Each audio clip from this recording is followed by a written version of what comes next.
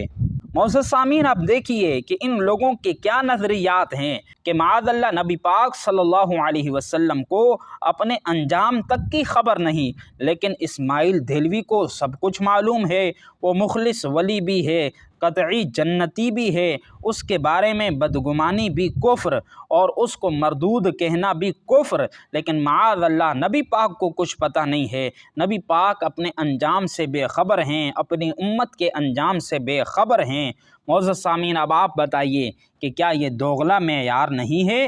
کیا یہ علمی بددیانتی نہیں ہے؟ کیا یہ خیانت نہیں ہے؟ کیا یہ اپنے پیر کو، اپنے اکابرین کو معاذ اللہ اللہ کے نبی امام الانبیاء صلی اللہ علیہ وسلم سے بڑا درجہ نہیں دینا ہے؟